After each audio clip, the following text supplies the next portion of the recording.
43. 42. 41. 40. 39. Number 1. 39. 38. 37. 36. 35. 34. 33. 32. 31. 30. 29. 28. 27. 26. 25. 24. 23. 21. 20. 19. 18. 17. 16. 15. 14. 13. 12. 11. 10. 9. 8. 7. 6. 5. 4. 3.5. 3. 2. 1. Hey, Rocky, you want to see me pull a show out of my hat? Nothing up my sleeve. Presto!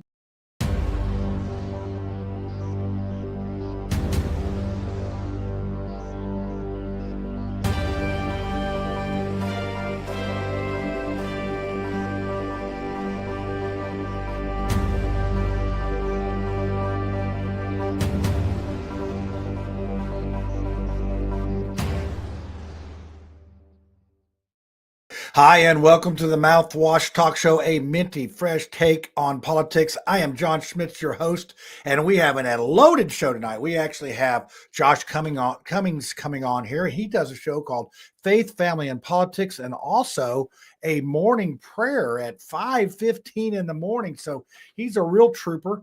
He's making a go at it as being a podcaster, like a real one, not like this, like a wannabe like me that actually can't. We don't make any money doing this stuff, but he's actually monetized and doing some things, doing some good work. I was on his show last Friday, and we had a good time. They said something about cheese at the start. Hey, we talked about cheese last time, so we just kept putting that in the show. So let's put it this way: it was a cheesy show. So I'm going to go ahead and bring him on. We're going to give him a couple minutes here to talk about his show, and then we're going to get to the meat and potatoes of this. I see we got Micah backstage, all the panel. I'm still waiting on Nathan to get it figured out here. So then we'll be good to go. But let me bring on Josh. Josh, how are you? Oh, doing pretty great this evening. Doing pretty great. Good to see you again. Yeah, I know. We just saw you the other day or something. Yeah, just like we had a nice little 2-hour chat. That show was about 2 hours, wasn't it? Yeah, we could have ran premium that day. We had because we got Rumble Premium as well. We're over at Revolver Broadcasting because Faith, Family, and Politics and Morning Word, those are just two of many shows that we have at Revolver Broadcasting. Yeah. So I just want to remind people that they can go to our website, revolverbroadcasting.com, and check out all of our shows. And we're on YouTube, Rumble, Facebook, and anywhere you download your audio podcasts. So, and tonight, a little bit of Mouthwash. So how did you get involved in this, into podcasts? Because, you've been doing this for a while. Yeah, we're in our 4th year. We're just behind you guys as far as time goes. I mean, you're just a few months ahead of us. But we started, it was started with an idea. We were just kind of thinking like, man, we need to start talking about, being the offensive Christian again, the Christian that goes out there and actually does something. You're on the right show tonight. Yeah. So we got the fiery Micah Beckwith coming on here, and and Nathan and that. So hopefully he's getting it straightened out. What times can they catch your shows? Run that through real quick. Okay, so Morning Word is Monday through Saturday, 5:15 a.m. ish. Because sometimes we're late, it's early. So, sometimes, but, usually 5:15 a.m. ish. And then we run about an hour and a half for free show. And then if you guys are over on Rumble and you hit the Rumble premium button, it's $10 a month and you get everybody on Rumble for $10 a month, not just Revolver Broadcasting and all of our shows and all of our extra stuff, but you also get everything on Rumble premium. Pretty good deal there for just $10 a month. I got $10 and I'm broke. So and you get premium stuff. You get all the paywalls, games, and all kinds of stuff that we do behind the paywall. Yeah, folks, and I'm going to tell you, he's making a go at this as being a real job, and he's got a studio, he's got people that help. So if you can join up, do it's $10 a month. It'll help the guy out. I'm not going to say I'm independently wealthy, but I definitely do not depend on making money on the podcast. And if you've watched the show, you can understand why we don't make any money. But Josh, you should join us over at Rumble too, because absolutely free speech over there. Free speech. Okay. Yeah. Well, I like to pay for my speech. I like to pay for my speech. I mean, I don't want to be considered cheap. So I'll do that. So Josh, hey, thanks for coming on. Everybody, Revolver. What's your website again? revolverbroadcasting.com. I'll make sure and put it. Can I put it in the chat? You can put that in the chat. Yeah, you can put it in the chat, and you can go back later. And we have live chat going too for anybody has questions. So I'm sure there might be a couple of questions on this. So hey, thanks for coming on, Josh. And everybody, go out and check Josh's shows out. And if you can get up at 5:15, they do some good work. And he's spreading that word. This coming Thursday, we've got my new show that just started last Thursday. Every Thursday night at 8 p.m. Eastern, we have Freedom with Joshua Cummins. I should say Freedom with Joshua Cummins. Braveheart. It's got the exclamation point on the end. And we also, of course, on Friday nights, as John told you, he was on Faith, Family, and Politics on Friday nights at 7 p.m. ish. Yep. We also say ish because we're usually fashionably late. It's Friday night. We're all trying to get in. We're all trying to have little talks and stuff. So yeah, that's what these are, casual shows, laid back. They're good to go. So all right, Josh, thanks a lot. We're gonna go ahead and get to Nathan. I think I see him back here ready to go. So hey, thanks, Josh. Be cool. All right. So I think I see Nathan. You're getting ready to come on here. Hello, Nathan. Hey. It says Micah Beckwith. He hijacked your feed. Now you're in your right at the church. Yeah. You mean him? Why don't I have my own name? What's up with that, John? Yeah, well, hey, that's a better name. I like that name right there. I think that's a good name. I like it. Looks good on you. So Nathan, this is the precursor. So you're the senior, real quick for people that don't know you, you're the senior pastor at Life Church. Is that correct? Yeah, that's right. Yeah, for now. And could you see already? You see how this is working? For now? Yeah, for now you are, because you see how this is going. It's already, he's looking at that. But so honestly, just tell our viewers a little bit about yourself, because I know that, you've been up at the church. Tell us how long you've been up at the church, just some stuff about you and the church. Yeah. Been the pastor for almost 15 years. We started at one campus in Fishers, Indiana, and the Lord kept growing the church. We started our Noblesville campus in 2014 and moved some people over from Fishers over to Noblesville, back to kind of where they lived. And then we picked up another campus in 2017, and then another campus after that in 2022. So we have 4 campuses, and we have an online campus. And Micah came on staff with me. It's been 5 years now. 5 years, and he we keep him around. Yeah, that's right. So how much is Micah preaching these days? Because I think he's got his hands full with, vehicle shopping and different things right now. I mean, how much does he actually get to preach? He's got his fingers in a lot of pots right now as he stirs them, right? Yeah. No, he preaches about 2 times a month generally. And then like this past week, I was preaching over here and he was leading worship. And he has some freedom to go around to, just around the state and build up the other churches and build relationships. So it's been awesome. We're learning how to do something we never, really imagined that exactly how is this done. So it's new and exciting.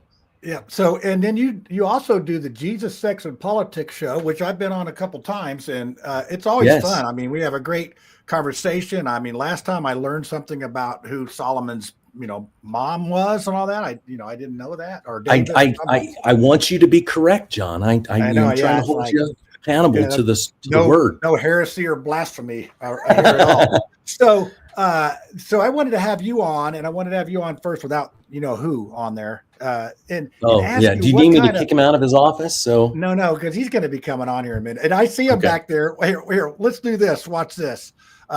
Look, he's. Give me that phone. I want my name right. I'll tell you, this is what you get when you get live broadcasting. So, but this is truly excellence in broadcasting, yes, as Rush would say. You guys do have a good setup up there for your podcast. I mean, I came up and did that on Friday, and we basically one-taked it and you pushed a button and it went out to all your stuff. I was impressed with that. So what Mike is the genius behind all that. Yeah, well, those millennials I think he's a millennial still. Or is he? He's 40. How old is he? I don't think he's a Gen Xer. I'm a true Gen Xer. Yeah, he's 5 years younger than I am. Knowing him, he's probably got his own category. I don't know what that is. So having that transition, because 5 years ago, Micah wasn't really politicking a whole lot, was he? Well, he had just run for the 5th district. And so that's where I think he felt like he was kind of damaged goods. A lot of times after politics, you kind of maybe think, well, there's not much of a life for me in the ministry, but we saw it quite differently. We saw a great partnership that we could have together, and it's been a blast and a great ride. And he's one of my best friends. Absolutely. Yeah. Well, and that's always good. My pastor at Diversity is 39 today, and he's got a friend, Justin, that they've sort of been sidekicks and started this church. And to see, you need, what's that? A strand of 3 cords is not easily broken. As long as you put Jesus as one of the cords, you're good with those other 2. So I never think about that in reference to him. I always think about that verse in reference to my wife, but thanks for ruining it for me, John. Yeah. Well, you could use it for anything. It's interchangeable. I mean, or we could do that. What's the one that, 2 can keep warm, or there's a whole, read it. Don't say that one. What are you doing, John? Gross. Yeah. That's, yeah. Well, Holy cow. Just trying to help. Just trying to help. Trying to help. Okay, it is the 21st century, I think, or the 22nd. I don't know. It's one of those. Then send me back to a different century. Go back to the difference. So, one of the things is getting used to that. I mean, you've been a pastor. I mean, what was the best thing about it? And what was the most? Let's go with the most difficult thing of making that change. Because when you bring, like I named this show, politics in the pulpit. When you start doing that, you're almost, you can make half the country mad at you just by saying you're an R or a D. Yeah. Well, and I'll be honest with you. My politics were well established before Micah came along. He just also had the same viewpoint. And so what it did was, it just showed that, hey, we're not going to shy away from talking about this, because eventually this isn't an R or D issue. It becomes a good and evil issue. It becomes, a righteousness or unrighteousness issue. And that is the domain of pastors in the church. Our job in the church is to hold the state accountable. And you can't hold the state accountable if your people don't know what they're to be accountable to. The people perish for lack of knowledge, right? And lack of revelation about what God's word says. So, it really wasn't something where we had to major league change. We had always kind of said those things. I had always kind of said those things, but his was to get involved in the process far, far, far more. And one of the great things that he's able to do is mobilize people. And we went through major league church mobilization. So how much in the 5 years the church has grown? I mean, it's not like some people, oh, he's a burden to the church, but actually your membership has grown. And I don't like using that as a success metric for churches, but it sort of is. Well, I think a lot of people say that if you get involved in this, you're going to lose people. Well, we did lose people. We had actually a church split at one of our campuses when we did this, but God brought the growth back at a different campus. And the church is only, in those last 5 years, our church has more than doubled. And financially, the Lord has brought the finances. It's an act of faith. Like the Lord told me, if I hire him, the Lord said, if you hire Micah, you'll split the church. Hire him anyway. And so I did, and I did it in faith, and I believed that what Micah was saying had place. We were actually preaching in 2020 when Micah got hired. We were preaching through the book of Nehemiah. We do expository preaching at our church, which is just, if you're not familiar with that term. Okay. Yeah, it just means verse by verse. You take a book of the Bible, you take it chapter by chapter, verse by verse. You're building off of where you were the last week. Well, we were in 2020, we were preaching building the wall in the book of Nehemiah. And Nehemiah is a governor. And he comes back and he's got to get rid of all of the debris of the walls around Jerusalem. They had been broken down. And that was a national tragedy, right? It was a catastrophe. And he had to inspire people to build the wall again. So Micah's first message was at the end of 2020. It's right at the end of the book. Nehemiah has to punch someone in the face in that chapter. And I'm like, oh my gosh, this is your first one. And he's like, I was built for this message. I was built and it was just funny the way that the timing laid out. But you know, when you're not doing things that you should be doing, and that's hurting people, then it's governments, you know, it's godly governors, godly government Christians who have to stand up and go, nope, that's wrong. We got to get this thing righted. Yep. Well, I think it's interesting. You go to a lot of meetings. I go to a lot of meetings, the political meetings, and they always say prayers in there. And I always think the prayer doesn't match the meeting sometimes. And it's like, okay, what's up with that? So, you know, and I know it goes both ways. So, you know, some people complain about, you know, the church is supposed to stay out of this thing, but actually, you know, the church is, you know, the hospital, they've served feed the homeless, the widows, the orphans, and all that. That's what the church is supposed to do, not the state. So that's why I put on the end of this state, you know, over church, you know, separation of state and church.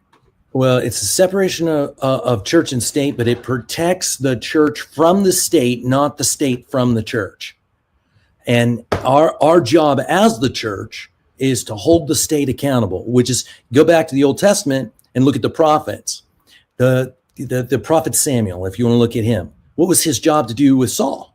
It's to tell Saul what he is allowed to do and what he's not allowed to do and what the Lord has said. And where he got it wrong, it was Saul's responsibility Samuel's responsibility to get in his face, to call him on it.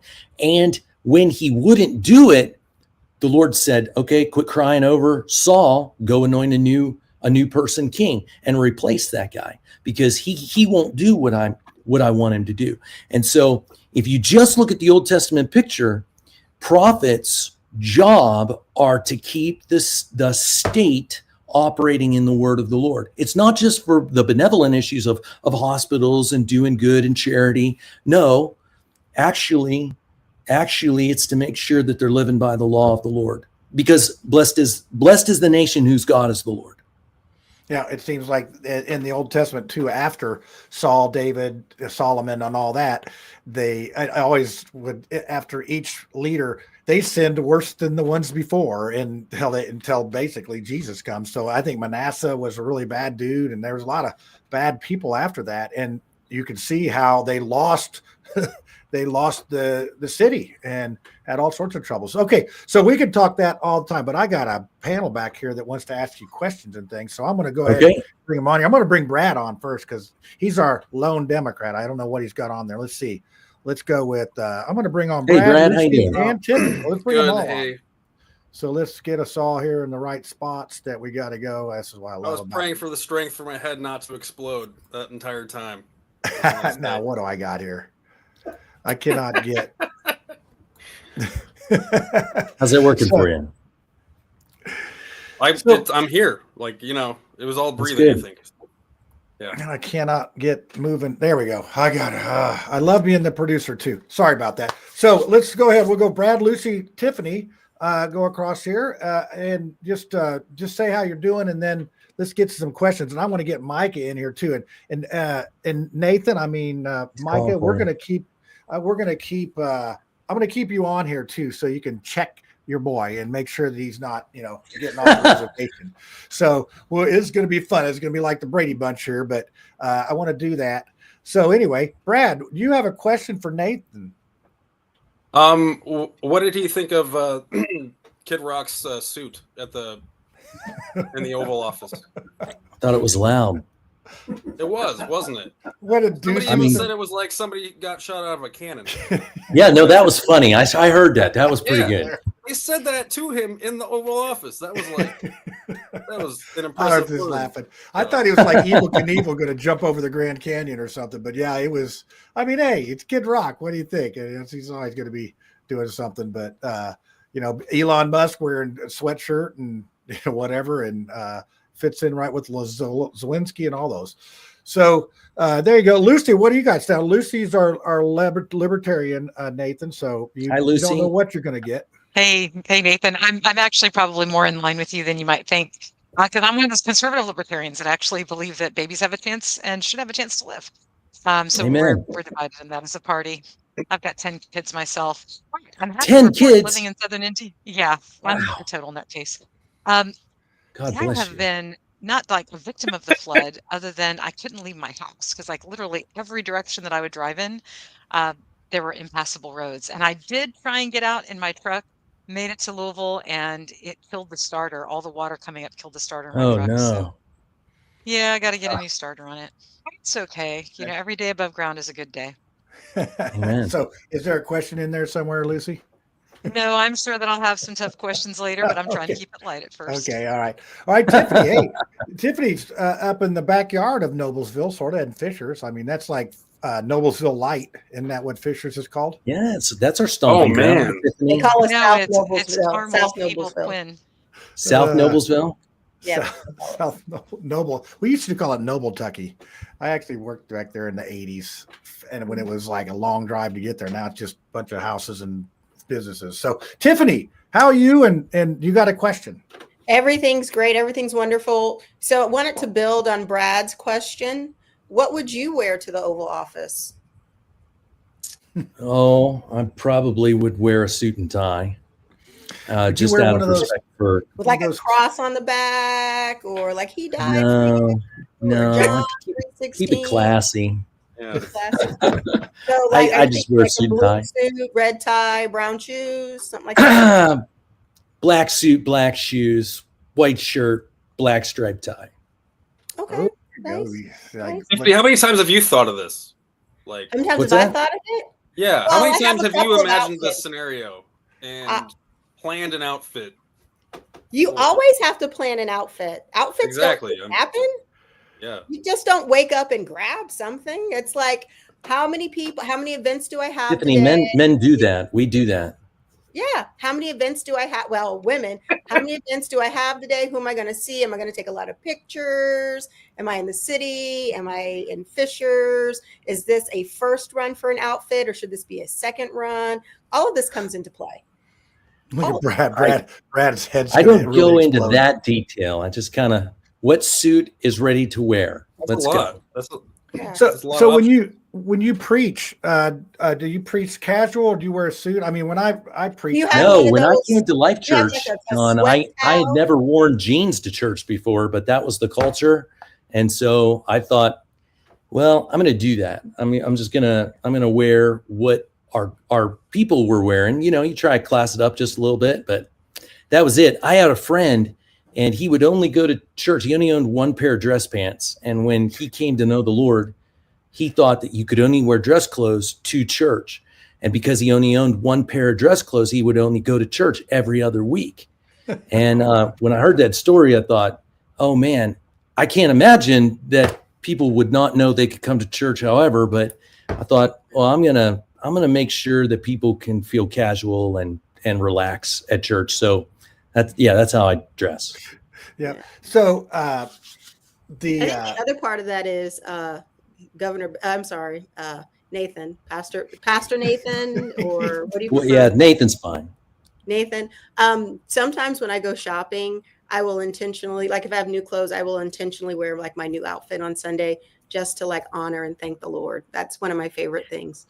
Yeah, we have. I had a grandfather who he was a farmer, and he would be in his overalls and in the mud, and he was a steel worker, and Sunday was the only day he got to dress up, so he would dress to the nines on Sunday. But I grew up wearing a suit every single Sunday of your life. So when it was a little different, and I saw that, hey, I can kind of relax here, that was great. Now I will tell you that a couple of my campus pastors started to dress a lot nicer than I did, so I kind of had to pick up my game. They were making me look bad. So, and Micah was one of those guys. So, yeah, it's like you had to step it up. So I actually, I've been into politics. I actually got a preaching gig coming up. I'm actually helping a church here. The Marwood Baptist Church is down to like 4 members, and they're trying to rebuild their church. So I think we're voting on the new name of LifeBridge Community Church this weekend, and I get to do some preaching. I'm going to be. Are you a pastor? Are you? Pastor? I'm a licensed minister with Disciples of Christ and United Church of Christ. So there you go. What licensed between now? Nathan, are you ordained minister? What's your training then? Yeah, I'm ordained with the Assemblies of God. Okay, that's what diversity is. This one's Southern Baptist, but I actually was, and licensed means I could get called by a church, but I can't just go out and be a pastor. I can't just go to a church. But if a church was to call me to go preach at their church as an interim pastor or whatever, I can do that and I took the training and all that stuff because I was asked years ago to be an interim, and I said, well, I want to take the training. So yeah, Tiffany, you have to come down to go to the church there when I do my preaching and see if I'm any good. What are you going to preach on, man? I'm going to do Matthew 25. I got a pretty decent Matthew 25 sermon that talks about. Is that the talons? Yeah, that's I call it the what, the how, and the who. The what, the how, and the who. There's three little stories in there, and you just got to come see, Tiffany. You just got to come down. Have to come all the way down here to Mars Hill. It's funny. I'm kind of like what Pastor Nathan said. So I'm 3rd generation Catholic, and I usually go and where I go and I do what I do. And I don't think your church does it, but whoever does worship on the water here up at Geist at Wolfie's, I absolutely love it. And it's so What do you like about it? What do I like about worship on the water? Yeah. I like that it's a very relaxed environment, that I'm there with my friends. It's outside. I can have I'm Catholic, so you can have a drink while you're sitting there, like just a refreshment or a glass of wine. And I love the music. I like the message, and I like seeing people worship just differently than I'm accustomed to. And for me, it feels right for a Wednesday. It feels like, wow, this is what I need to get through the week. So what's on a Wednesday? It complements my worship schedule and plan very, very well. So I really, really enjoy it. And I love, one of the pastors said when they were doing it, and I can't remember his name, but maybe it was Darren. He said, if somebody invited you to this tonight, they care about your soul and they're a good person. And that was one of the things. So it got to be a little bit of a game for me to invite people to the next one. It's like, I really care about you, and I really want you to come and enjoy this. But worship on the water it's fabulous. Yeah, so if you think about it, Jesus went all over the place. He didn't really have a church that he'd be out there on the boat talking to the people on the thing. So, I mean, hey, it fits right in. Pastor Nathan, I have a question. So yes. At my church, they're doing the mission this week, and they invited a priest to come in over from St. Louis. And he was talking about how Jesus never really gave anybody a straight answer. He just always had a parable. So do you think, like, if Jesus were your friend, do you think that you'd ever be like, yo, Jesus, man, just yes, no, man. Are we eating? Are we staying? What are we doing? Just what are we doing, Jesus? What do you think? I will definitely agree that Jesus doesn't always answer the question outright. And actually, he says there's a verse that talks about this, Tiffany. It says that that Jesus would kind of hide the truth, and he would make people seek and dig for it. Right? He didn't just come straight out, except in a couple cases. Like one of the greatest stories that I just love is the woman at the well, right? And he comes straight out and says, I'm the Messiah. It's the longest conversation recorded in the scripture between Jesus and another person. And so he shoots straight with her. I mean, like uncomfortably straight with her. But in most cases, he's talking in such a way so that there's a scripture that says, seeing they would not see and hearing they would not understand. And he was a riddle to so many. And I think that being around him, I don't know if you're watching any of The Chosen, but I would highly recommend that. Just in this last episode, it's still in the theaters right now. His guys are like, thank you for finally saying it just as clearly as that. And even with him saying it clearly, they're still totally messed up about it. There's this really cool verse in the Bible that says, if the devil, right, if the principalities and powers would have known that by killing Jesus, they were actually doing exactly what he wanted to happen, they never would have slain the Lord of glory, right? They never would have crucified the Lord of glory. So you talk about being confused by Jesus. The devil himself is utterly confused. He never read it the way that he thought it was all going to go down. So I would just tell you, like, go check out The Chosen. It's really rather well done. I don't agree with every part of it, but it has some dynamic truths in it. Yeah, you're gonna have to write. By the way, Tiffany, I am the son of a Polish Catholic. My dad, basically, he left the Catholic Church. He asked too many questions, got in trouble. So that'll happen. Yeah, too bad. It happens. That'll- I understand. that'll happen. Thank you for that. I appreciate that. Yeah. So Yeah, Lucy, I want to bring Mike on. I want to bring Mike on now. Let's Now see. we I are think the Brady Bunch. actually, it's going to be Nathan and Mike. I mean, these two clowns. They can't even get that part right. So look at him. He's all. Hey, go over here. why does Nathan? Why is he lieutenant governor elect? Is that what that says? Well, That's you the said next it. term, your governor. it's not elect either. I mean, he's the full-fledged lieutenant governor. John. One of y'all have to mute. Well, Mike has got going. Micah, So- why don't you come over closer so they can hear you? Are they going to be able to hear you over there? Can you hear me? Yeah, you come over and get on the same camera if you can. Because I'm having the feedbacks. Hopalong Cassidy's on his way. Yeah, oh yeah, that's right. He's all crippled up. Yeah. Hey, what happened? Why is he crippled up? He thought he could still play basketball. How old are you, He Micah? tried to dunk.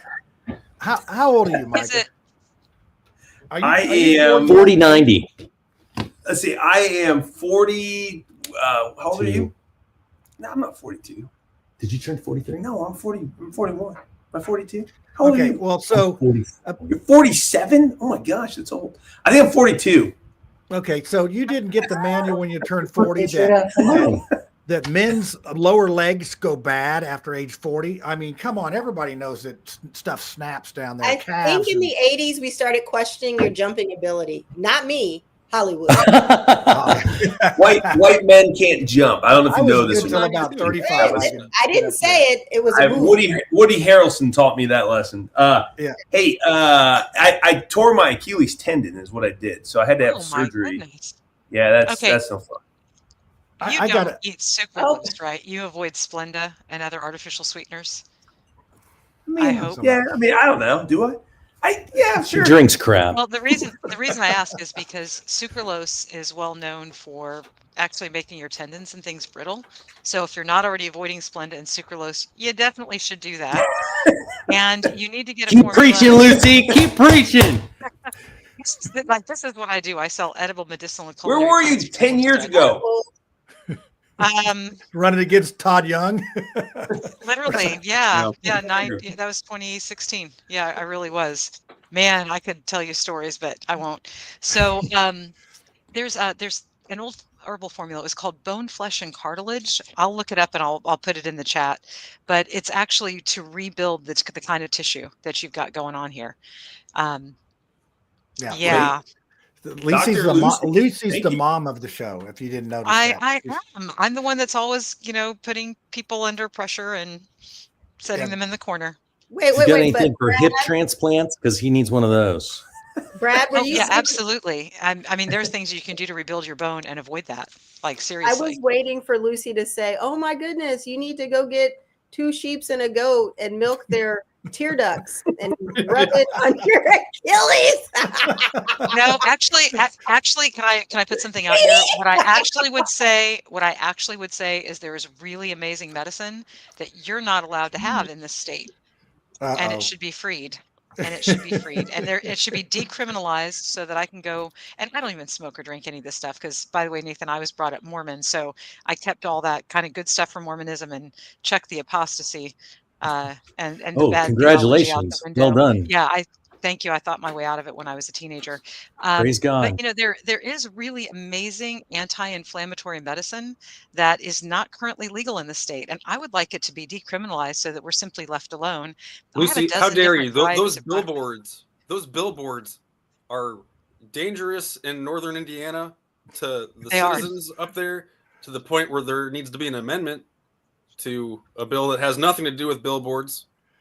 They're doing the Lord's work in the Senate. So the Amish are going to drive their buggy off the road reading the billboard. Okay, I got it. Right, so, right. That's it. That's interesting that you pose that question to Nathan, like he knows somebody that could do something. So let's get into the nuts and bolts of this thing about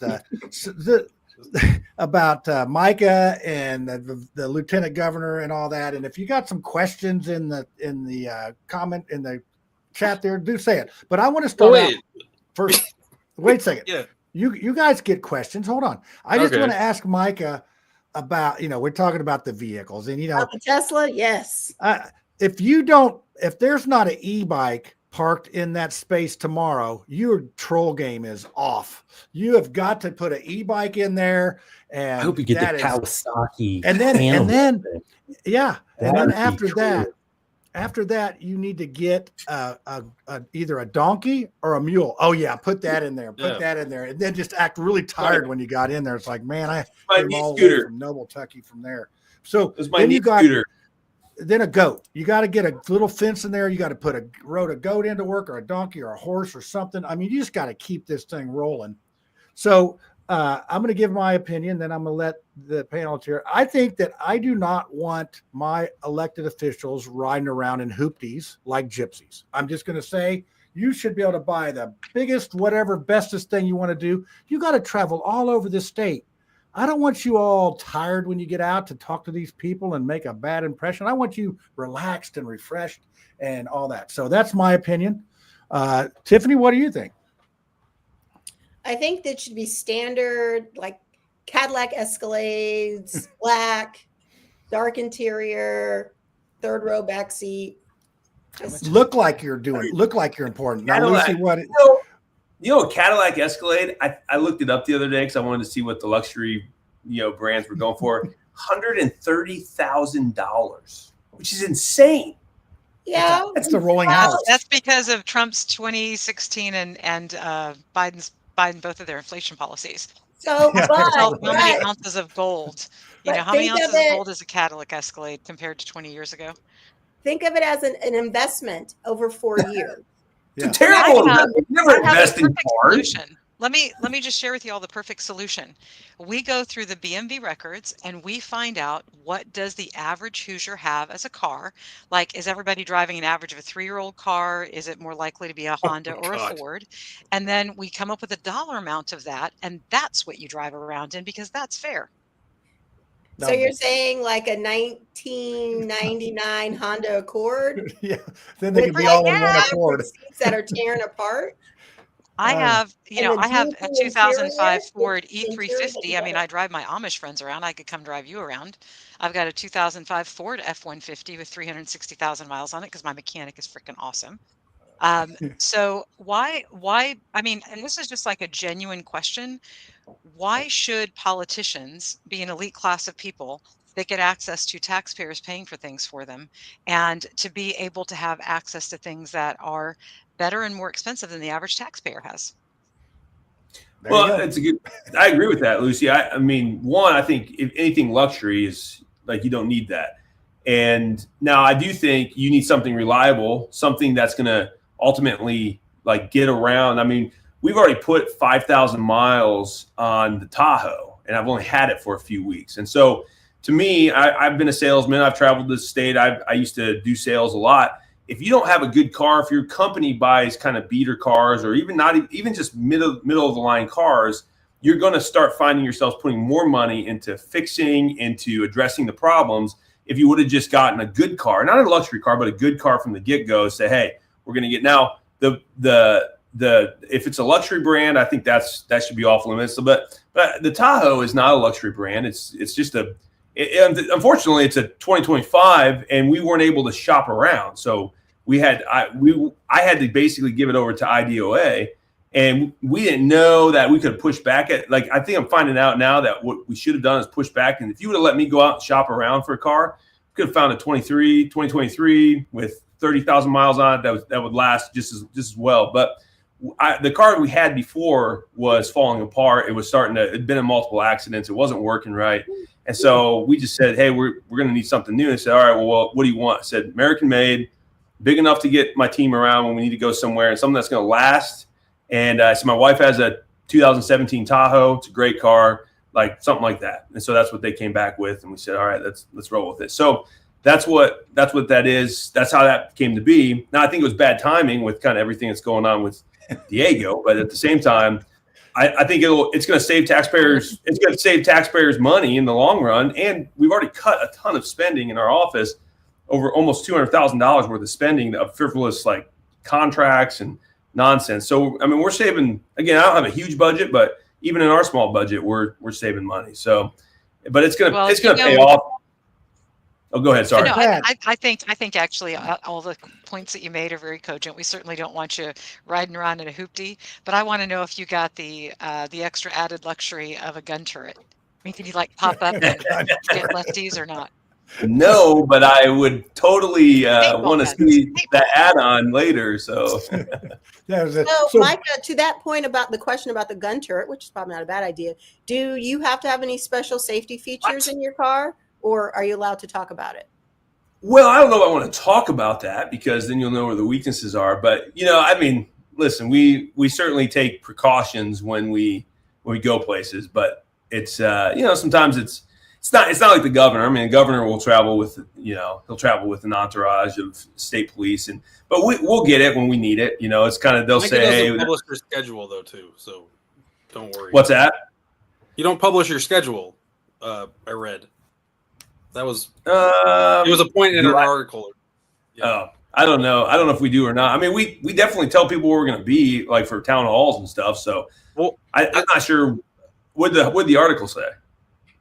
It said that like typically lieutenant governors in the past have shared they have like an event calendar and stuff, and yours shares none, I guess. Oh. Well, that may just probably be like a leftist Marxist paper, though. Probably. Well, Brad is your biggest fan. Brad's your biggest typical. fan. If you go missing, you are in Brad's basement with your ankles broken. I feel like that's probably check there first. So we got a question here. But Micah, did you so is this response like surprising to you? Like, did you guys not see it coming then? No, I mean, listen, I it's not surprise. Well, no, I wasn't expecting it. If that's what you're asking, I mean, we've been doing a very good job in our office, making sure we're cutting spending, saving taxpayer dollars. I'm not looking at it now. I'm not surprised that people are saying, "Hey, what are you doing with this? Why is this happening?" I mean, I think we have very good, reasonable answers for what they're asking and why is this necessary. And then when you lay it out to somebody, they're like, "Okay, that makes sense." I've had a lot of people say, hey, we want our executives to be able to make sure that they're getting around the state, they're safe, it's reliable, you're not breaking down on the side of the road. I mean, it's kind of, same thing like with Air Force One, we fly our president around, and that's a very expensive plane. So, and I'm okay with that. I think I'm not all happy about that one either, by the way. I know, but like all of the events and stuff. So like you said, you put the 5,000 miles on it, like, that's government gas too, right? Like that's not coming out of pocket, and you guys have hey Brad, I gotta say something. Brad is using his Kroger points to buy it down. You get a car now to go and spread the gospel of Micah across the state, right? Am I incorrect? We travel the state, so getting around the state, making sure we're getting to local officials, things like going down south and surveying the damage, after the floods and the storms, things like that. There'll be things like town halls that we do. And we certainly publish. I mean, we publish a lot of that. What's that? Meeting with farmers. So speaking of farmers, that was a great segue, Tiffany. How about the Congresswoman from Texas? I mean, I'm a little bit upset. I think farmers do a lot of really great stuff and more people should farm. And I was just really disappointed with the way that she made farming sound like it's something very derogatory or low. We're talking about Jasmine Crockett. Yeah. Yeah, she said something about that. Yeah. She said something about who's farming. Indiana's full of farmers. Farming is a privilege. Heck, I got chickens. Lucy's got chickens. Farming's the backbone economy of Indiana. I would argue it's the backbone of our nation. I mean, you lose farming. I mean, and we certainly, I think one of the reasons America has really declined over the last 50 years is because we've gotten away from holistic and natural farming. I mean, local farming, local produce, and there's stupid regulations, government regulations that makes it hard for, small farmers just to sell locally. And so, Hunter Smith is a big fan of cutting those regulations. I agree with him. He's a state rep from Westfield. He's got a small farm in Zionsville, and he's working on saying, how can we cut regulations to make it easier for, small farmers to be able to, sell. The big farms don't want it. The big conglomerates don't want it because it kind of cuts into their, their market share. But I think we got to take some steps in that direction. Yeah, you're going to win Lucy over on that part because she's like more farmers, heirloom seeds and all that stuff. For sure. So let's get off the vehicle thing. Let's go back. Let's do the property tax thing. And I know that's like the biggest thing. And I heard you talk about property taxes and the assessments, and I agree with that assessment about the assessments because that's where they jack things up. I mean, my property taxes went up another $600. So in 2020, my property taxes were $800. Now they are $4,800. So I know I need to be punished because I've added on to my house and I fixed it up. I get that, but I still have the same crappy roads over here. I swear that the Gaza Strip has better roads than Farnsworth here in Mars Hill. If it gets any worse, I don't know. It's terrible. But so this property tax thing, it seems like they're just going to give us a couple peanuts here, and then they're going to allow for sales tax to be raised in something else, and it's a shell game. Not as bad as it could be, though. What are you talking about, Brad? What are you talking about? No, that's how they're trying to sell it. Okay, yeah. Yeah, so no, Mikey, are you going to veto this thing? I know you can't veto it, but I can't veto it, but I certainly would be okay if the governor stepped up and vetoed it. If it's the way it is now, I mean, if it ends that way, I would tell them to veto it. They've managed to tick off everybody, which is pretty impressive if you think about it. I mean, I've had mayors hate it, homeowners hate it, farmers hate it. I mean, literally everyone that we were trying to help has now said we hate it. And I was talking to a Democrat. Even Greg Porter. I know, right? I was talking to a Democrat mayor yesterday. He called me and he was like, "I hate this bill." And I was like, "Me too." And we both were chuckling because it's like, wow, when we both hate this bill, they really managed to jack it up pretty good because we were coming at it from two different perspectives. But I think the governor is working behind closed doors. I think he's trying to, make it better. I mean, here's what it's going to come down to, and this is what probably he's going to have to wrestle with, the governor, is do you take a small win, any tax break, any tax reduction, or do you just veto and say that was a piss poor effort, try again, right? And I think like I said, I think I know what I would do, and I certainly will encourage the governor to move that direction. But it's ultimately his call, and I think it's the assessed values is the problem personally. When you and I don't like property taxes in general. I think it's egregious that the government thinks they can tax you on your property. So Lucy, I just wanted to say that first before I say what I'm going to say now. But if we have to have property taxes, if this is a compromise, then get rid of assessed values. I hate this idea that there's an arbitrary assessed value. Oh, someone built something on their property. Now someone comes in, assessor comes in, or some market mechanism comes in and says, now it's worth so much. No, technically it's only worth what somebody paid for it. And so if you paid for your house and you paid that much, then you sign on the dotted line, you agree to 1% property taxes on the purchase price of the property. No more assessed values. And then when you sell it and it goes up and the market then turns around and you get an extra $100,000 because it went up that much. Then the next person who buys it, they agree to pay 1% on whatever they paid for it.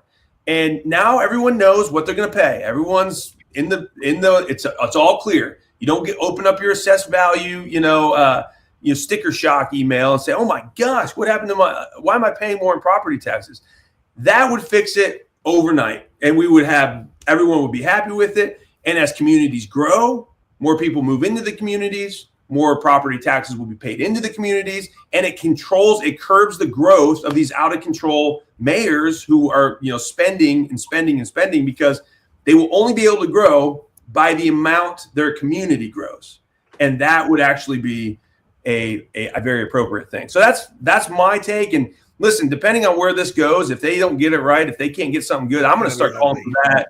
I'm going to start calling for that for the next however many years we have to. Just say, get rid of assessed values and be done with it. And I'm going to start warming up the tar and getting the feathers off my chickens, Lucy. I may need some extra feathers for you. Nathan, how much property tax do you pay? Did yours go up this year? You know what? I actually looked at what my assessed value was today, and I was thinking this house is worth twice as much according to the assessed value as what I paid for it, and I've owned it for 14 years. So I live in Madison County, so I mean it doesn't. But it's a. Oh, I got a little piece of heaven, man. I live in Pendleton. I like it. I got cornfields right across from me. In the reformatory. So we actually did Atlas Cold Storage up there by the Tractor Supply, and it was when we were laying the block wall that faced the penitentiary. We kept thinking, wow, I wonder if we're going to see somebody escaping across the field someday. But all we saw was some deer. So there was nobody. That's a big wall at Pendleton. They ain't getting out. So, but anyway, I digress. Did you use your drone to drop them a cake with a file in it? Oh yeah, that's right. That'd be good. It's a formidable Tiffany, wall. you got like It's like some good thinking. Yeah, too much true crime. I want to address what Micah said about the 1%. I think that is a really very fair thing to do. California's done it for a long time, and it creates a lot of stability in neighborhoods. Because given the chance of staying in your own neighborhood with a lower tax rate of 1%, you really start to think about whether you should be moving to other places. So maybe realtors and mortgage brokers will hate it. But the fact of the matter is that is a fair way to set the expectation. What I would add onto that is that we are currently punishing renters by charging landlords 2% of the property taxes. So as somebody that was a landlord, I had like a dozen houses just between Marion County and Hamilton County. One of the things that I always had to do is take out the tax bills. And I showed my tenants, this is how the state of Indiana is punishing you for being a renter. So by paying 2% property taxes, I had a house over at 131st Street. It was $3,800 a year. So if I lived in it, it was $1,400 a year. It was actually less than half because of the homestead credit. And so I would show my renters, look, this is a $2,400 swing, $200 a month that you have to pay in rent.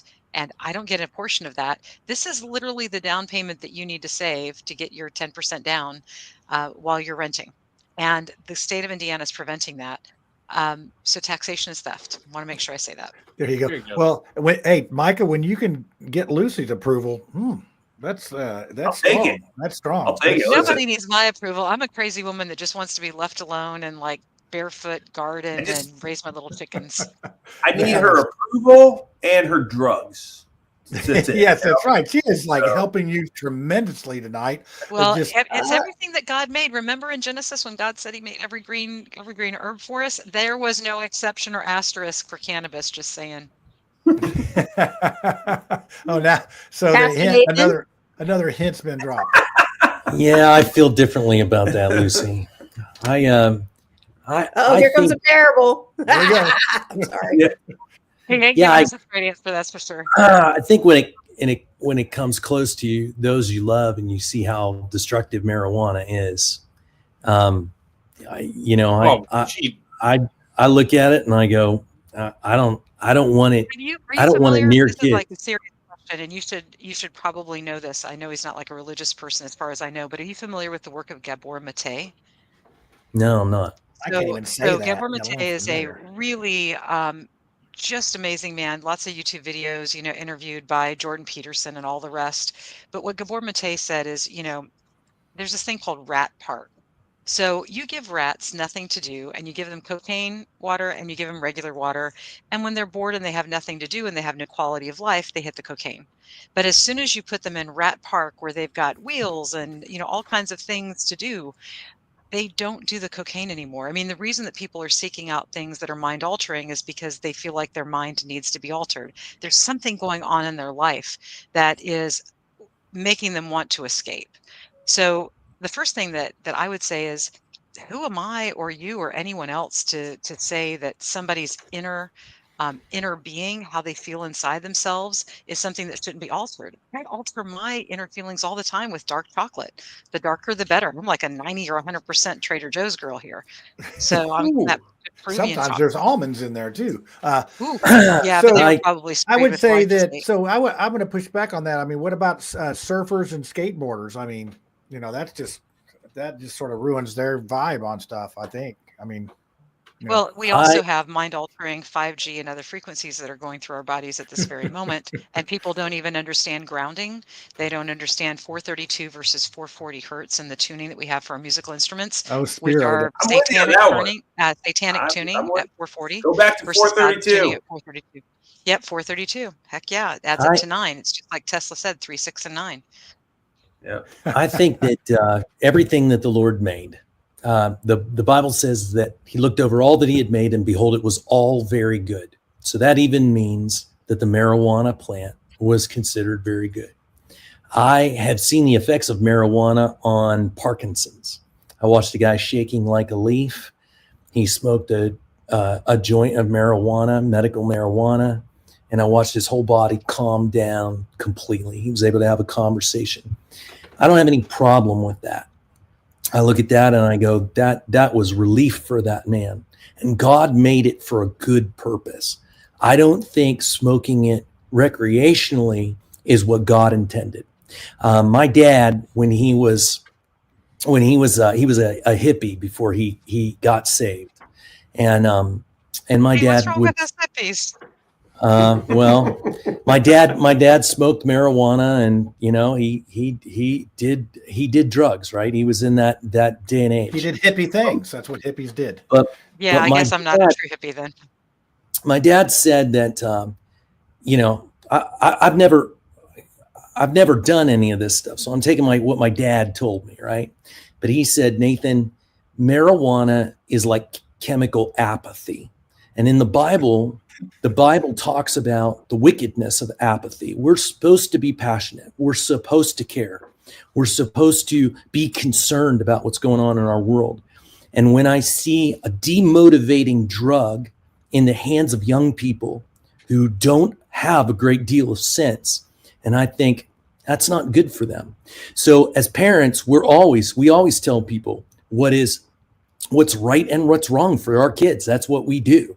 And I don't think it's wrong to have judgment and to say there are certain things that are not good for you, and to have the state say no, just no. Okay, Nathan, I'm gonna push back on you this. Yep, go for it. Benzodiazepines, any SSRI, anything prescribed by pharmaceutical companies, are those okay for people to take?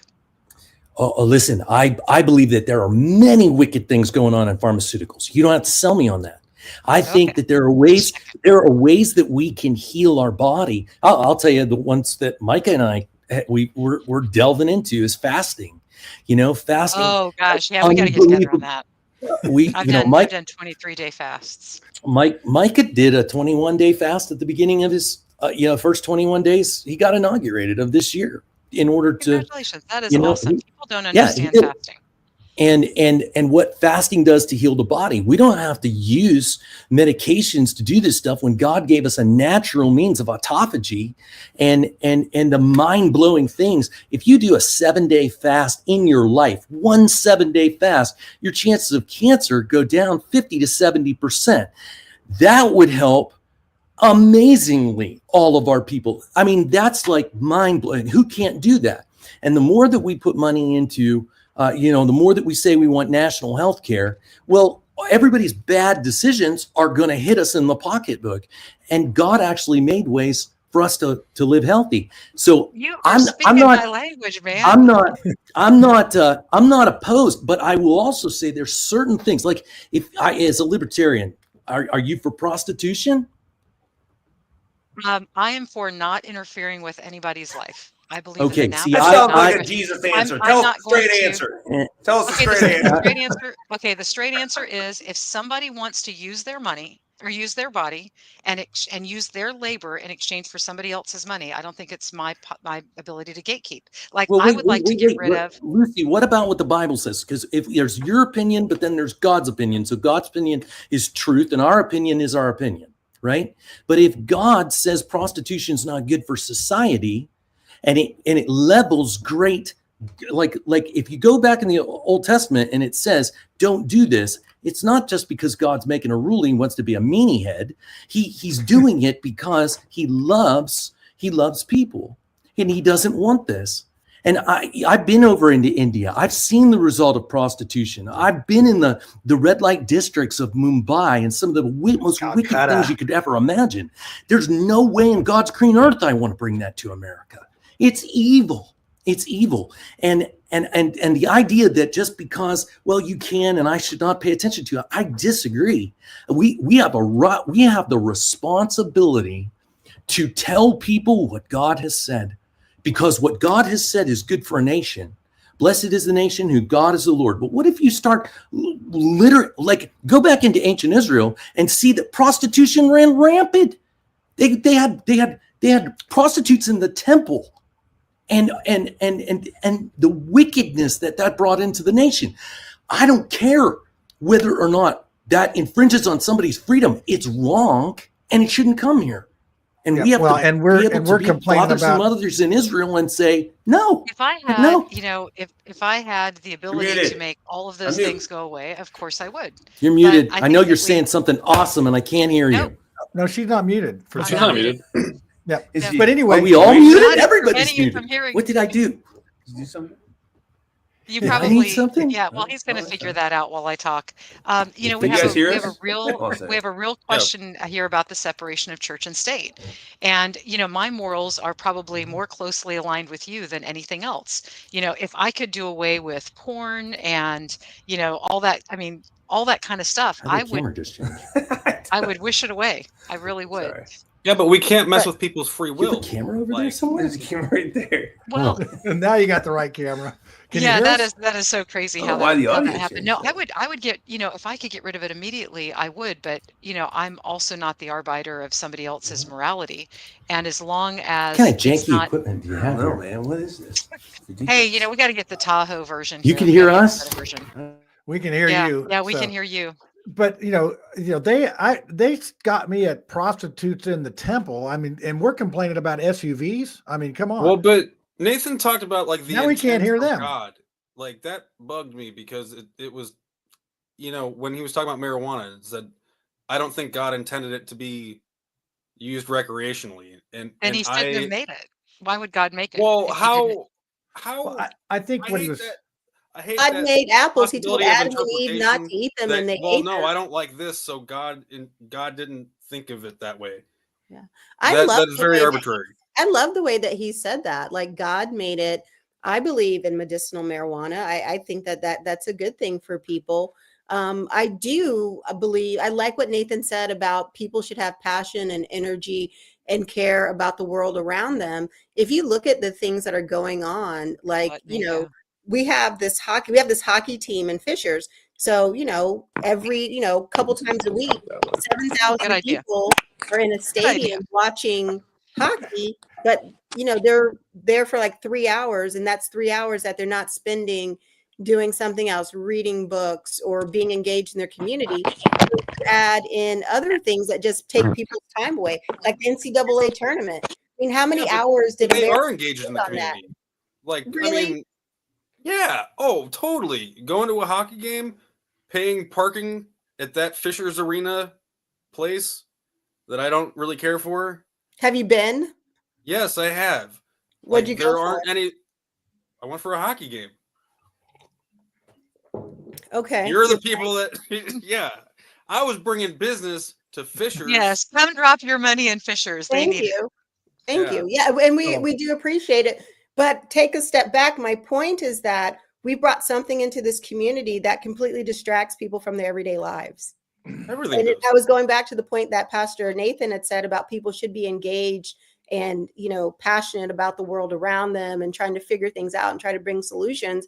And between, TikTok, social media, all kinds of things going on, like there are just more and more things that come into our lives that take us away from being people of power and purpose and doing things that can improve our lives and improve our communities. That's just my opinion. So do we have Micah and can you guys hear us now? We can't hear you. Now we can't hear you.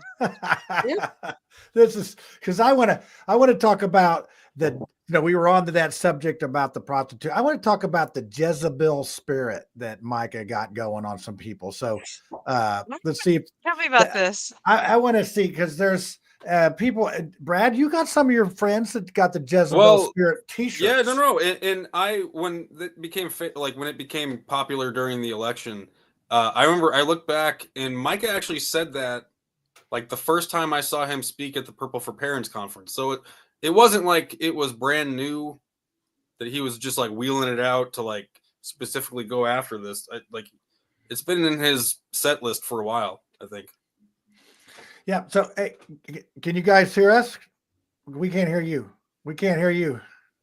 They're not talking. Go with. Oh, okay. Hold on. How about that? Okay. Can you hear us? Oh yeah, this is typical government operation right here. Typical government. Wow. So we're at the church. So the lightning's going to start falling here in a second. Yeah. So we were talking about the Jezebel spirit because I know I see some people that really haven't. The people that I think you directed that towards really embraced that, and so tell us a little bit about the Jezebel and then how that formed and where that came from. Yeah, so I think we're just as much as we're in the physical battle around us, we're also in a spiritual battle. So there's demonic spirits at play. There's demonic warfare. Yeah. There's good versus evil. There's another realm that people can't see, and there's also very much attacks that are happening on people where when I'm speaking in that sense, I'm saying, hey, listen, there's who are you listening to? Like there's spirits that will try to whisper lies into your ear, and you're giving yourselves over to those spirits. And so when I talk about the Jezebel spirit, I'm not calling, like I never called Jennifer McCormick a Jezebel. I never said that. I didn't say she was a Jezebel. I'm saying what you have is you have the battle between the spirits of God, the spirit of God, and the angels, and the demonic spirits, the ones that are trying to cause the division and the chaos, and so who are you listening to? That's the question, right?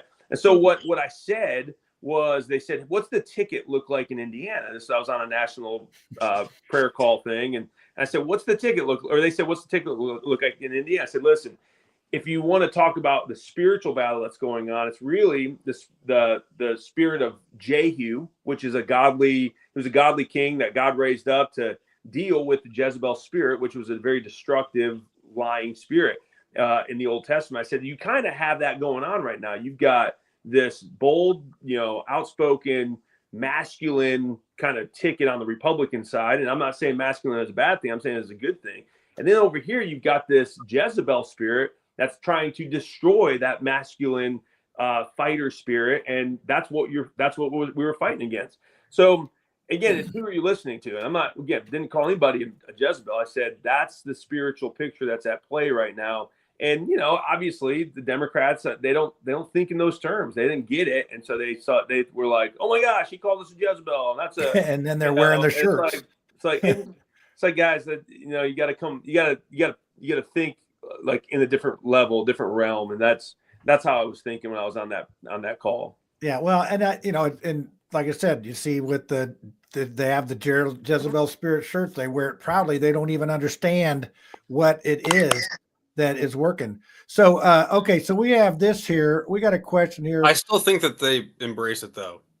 I feel like they've read up on it now and still. Yeah, it's still. I don't think they have an issue with it. It's not like they don't know, but they just sort of now that ship has left the thing. So, Micah, when you doing the Marion County Town Hall? Whitmer wants to know We got the Mars Hill Art Center. We got brand new floor in there and everything. Well, let's get a date on the calendar. We'd love to come. All right, we come down to the old Mars Hill. You can see how good our Farnsworth Road is. If you can you're going to need that Tahoe to get in here. I mean, I'm telling you. Cybertruck will just drive me there. It's kind of nice. Actually. Okay, so wait a second. Did the Cybertruck? You just borrowed that? That's not yours, is it? I guess you're gonna have to wait to see. Boy, I know it's not yours. But if you do not have an e-bike in that parking spot in the near future, I'm very disappointed. That's got to happen. So, or a skateboard. Just put a skateboard in there. Micah, can you tell us about your faith-based initiatives a little bit to stop my mind from going nuts? His Jezebel spirit's dying to know. Dude, I'm just worried. Like, I like the idea of like faith-based initiatives when it comes to like, especially like homelessness, any like kind of like addiction therapy, things like that. I think there's a place in communities already set up that can take advantage of this. But I was just wondering about like schools and stuff. And no, that's it. What you described is exactly what it is. It's rallying the local faith communities to address homelessness, food insecurities, shelter, things like that, because the government tries to do it. The government does a terrible job at it. And I'm just trying to get the government out of the way. I'm really trying to get the government to be a connector, not to fix the problem, but to say, here's a problem. And we know the people in this community that can solve this problem. How do we bring those two things together? And so what we've been doing is we've been having faith roundtables. So it's all faiths. We're not saying discriminating against, like, if there's an imam or if there's a rabbi or priest or a pastor or whoever, right? If you've got a faith network and you're passionate about addressing some of those issues, we want to help bridge that gap and take the government from being the provider of the solution to more of the connector of problem and someone else or a nonprofit organization that can connect to solve the issue, because it takes the burden off the government. And the government does it poorly anyway to begin with, and so that's what that's all designed to be. Yeah, well, you'd think that it would be better in Indianapolis. They were getting about $6 or $7 million from the feds for homelessness. Now it's up to like $9 million, and our homelessness has doubled. Well, but aren't they trying to? Wasn't there a bill that's trying to criminalize it? Or there was I think there was something that along that line. I feel like we're getting to this point in the session where like they're trying to cram in a bunch of amendments into bills that don't mean what they do. Yeah, that's what they do. It's my least favorite part. They do it. This happens all the time. I mean, but it doesn't mean that it's good. It's right. I know. We in my office, I mean, what we've been saying is watch the language. Like, okay, this bill's good right now, or like we might be okay with the bill, but watch the language. They will sneak something in the language and it'll totally change the bill. It'll get something, that wasn't intended to be in there. So we got to be really. So how many people on your staff actually are like, is this their full-time job, or do they just like, you just hand out some bills, you guys keep track of these? How's that? Yeah, I mean, we do have a legislative director, and it is her job to. I mean, she's got a stack of bills on her desk that it's just I would hate her. I would hate her job personally, but I'm thankful she likes to do it. But she will go through and she will read these line by line and say, this could be an issue. This could be something. This isn't something. This is benign. This is dangerous. And then she brings it to the attention of myself and my chief of staff and my deputy chief of staff. And then we kind of talk about it. We just say, okay, well, what's, and then we also have a general counsel too, that isn't really won't be a full-time staffer, but we hired him for the session to kind of help understand the legalese. And then once the session's over, he's, we'll be done. So do you think that it's getting a little more tricky to slip stuff in here? Do you think people are more aware of things? I mean, obviously, I think in the past they just jam it in and say, "Oh well," after. Oh well, yeah, because we already voted for it. Yeah. Well, that's right. No, I mean, not necessarily. I mean, so there will be times where stuff gets slipped in, and the author says, hey, this is totally different than what I intended it to be, right? And the author really always has the last chance to basically dissent and say, this is not anything what I thought it was going to be. And they can kill it if they want. But it really depends on the author. That's why you got to know really who the author is, and you got to really get in their ear and say, what are you doing? What do you allow? Like, they won't allow something into that bill if they don't want it there. So really, they're the gatekeepers. And so find out, where that language is coming from, and then call the author of the bill and say, do you know that this is here? And if so, like, can you justify why did you allow this to be slipped in? And what do you think about it? So that's probably I want to back up. You're gonna make me do a lot of legwork here, Micah. That's well, yeah, that's good for you. You're a librarian. Listen, it is our republic if we can keep it. So it's all of us there, Brad. So let's back up just a little bit here. How are you communicating the opportunities for discussion on these faith-based initiatives? This comes from Kim Boyd. She's a longtime resident of Wayne Township. She does the Hope program over here, does great work for our community. And is there some punitive legislation going on right now regarding the homeless? So do you know, I don't know if there's anything going through there. No, I don't know about the punitive legislation going on regarding the homeless. If there's something that she knows that we don't, I mean, again, we try to keep an eye on as much legislation we can, but if she has a bill that she's a number, like we'll dive into it if she wants to put it in the comments. But as far as communicating the faith-based initiatives, one of the things right now is we're trying to go to we're circling certain counties that we want to be proactive in that might have a few more problems to deal with. And then my initiatives director is basically, we have tasked him to make sure to go and now begin to put together these roundtables, these essentially an event.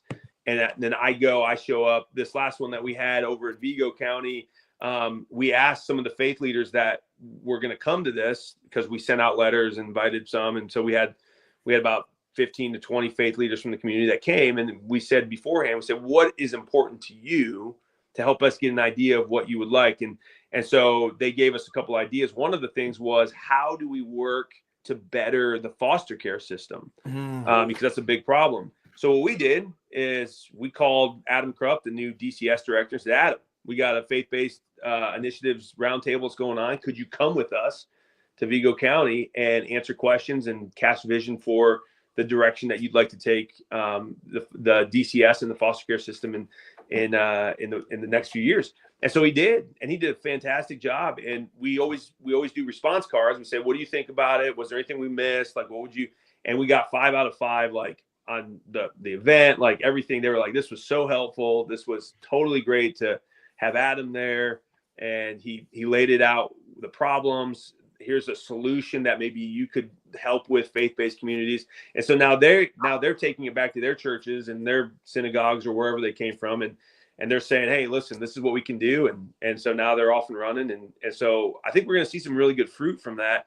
I'm excited about it. I think it will really start seeing people's lives change for the better. Yeah, it's like, I think our foster care has the most people it's ever had in it in the history of its existence. So it's definitely to that point of, it's almost like, homelessness is to a point of no return. So, hey, we're going to wind this thing up, but Tyler said he got on here late, but did he miss Micah shredding the drums? So, you did. So, all right. Yeah, you missed it. That's what you get for being late. You missed it and all that. So every song is Wipeout when I shred on the drums. So. Oh, that's cool. Yeah, that's good. Yeah, it's like the ADHD. I can't play the drums. I forget. I start playing the bass in my head or something. The Jezebel spirit starts talking to me or something. I don't know. It makes it hard for me to play musical instruments. But hey, guys, I appreciate you coming on tonight. And it's we just can't wait to see the vehicle saga continue. It's just to keep. So one of the things that I think I heard you on Rob Kendall, you talk about Republicans never seem to fight back on things. Yeah. They just don't. I mean, you saw Jim Banks give the snarky, remark to the fired employee, and it's like what's that? Rob's point, and it's a fair point. He's saying, listen, like, your job is to not, be trolling people on social media. And I kind of pushed back. I said, listen, this is part of the battle. And I think the reason Republicans have really just been pushovers for the last 30 years is because we think that, like, oh, well, we need to just focus on legislating or just governing. And we don't sell the message or push back against those who are who are against the message. And that's what Donald Trump taught us. You know, Donald Trump's not perfect, but boy, what he has taught the Republican Party is how to fight and how to have a backbone. And if you're going to pull me into the ring in your arena, okay, fine, I'll come into the ring, but don't be upset when I now fight like you fight in the ring. And so, like when Mitch Gore, Representative Mitch Gore, you know, was like, I effing dare you to do something. It's like, okay, he pulled. I didn't go after him. I didn't start it. I didn't really know much about Mitch Gore at all until, you know, that moment. I was like, who is this guy? And so I had to go research him a little bit. And so, but you know, he pulled me into his ring. Says, all right, you wanna go? We can go. And you know, I told Rob, you know, today on the Kendall case, he said, Rob, I can walk and chew gum at the same time. Just because we're doing that doesn't mean we've taken our eye off the ball on anything else. I mean, we're still just as much passionate about the property tax, about, you know, healthcare reform, about school choice, whatever it might be. So, you know, that's what I kind of told him. I said, hey, and I love Rob. Rob's, you know, one of my best friends, and you know, he'll come at me sometimes, and I'll push back on him. But as the Bible says, iron sharpens iron. So yeah. So well, and you know, we're going to have something for old Mitch this next time around. We're going to put somebody up there. You know, his district is it's winnable. Let's put it that way. So that's just what I'm just going to leave that out there. So I know that you're going to run Brad against him. No, we want somebody that can win. I'd take Brad. I would take Brad over Mitch. Yeah, we would too. If I don't make fun of Brad on the show. No, honestly, I was going to say like a Democrat run. No, get the hell out of here, guys. Well, I mean, I know what state I live in. Yeah, well, you're out there in Madison County with your friend Nathan. Can I say this real quick though? I do think I told this to a senator today. I've said it multiple times publicly. I want the Democrat Party to do better in Indiana. And here's what I mean by that. Without competition, the Republicans get lazy, they get complacent, they think that they're not going to be held accountable. And I was talking to a senator today, a Republican senator, and he absolutely agreed with that. And listen, I don't believe in the Democrat principles necessarily, like, you know, but I do think having strong competition keeps Republicans in check. And you know me, I call out Republicans probably more than I do Democrats, just because I get tired of seeing Republicans not upholding Republican principles. So, well, there's a lot more targets too. Like Democrats, there's like 4 of us. Well, Brad, here's the problem. Like, so great example. You've got the mayor of Terre Haute, Brandon Sackbum.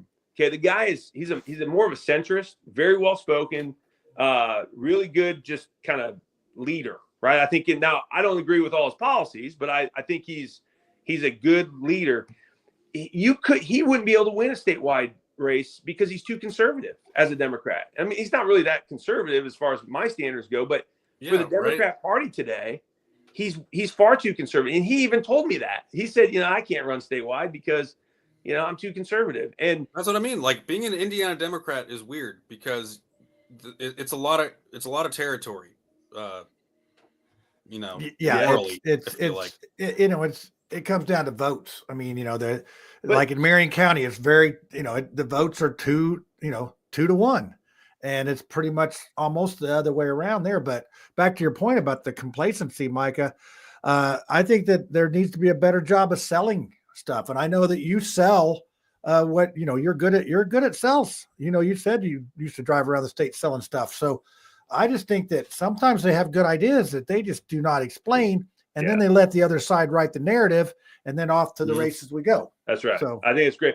You know what? I've heard Republican leadership say the same thing. They recognize that. They say, yeah, we're not really great at selling our message. And so they get it. I mean, they've said that to me. And so I respect the fact that they are willing to admit that. I think that's a good start. And I think that the way that we get the message out is definitely changing. I think a lot of these news, you know, this news medias, the mainstreams that we have here are basically who got murdered, the weather, the sports, and let's, you know, that's it.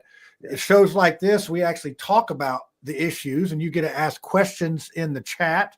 You know, we had Josh Cummings on from, you know, his show, Faith, Family, and Politics. There's, you know, the Brandon has his Beyond Formal. There's a lot of ways to get the word out to a few people that are in the know. I mean, I would say our audience is not a quantity of people, but it's a very quality audience of people that know a lot of other people. I mean, we have Democrats on here, we have Republicans, we got libertarians. Thor's a libertarian, and I think that's what people are really interested in.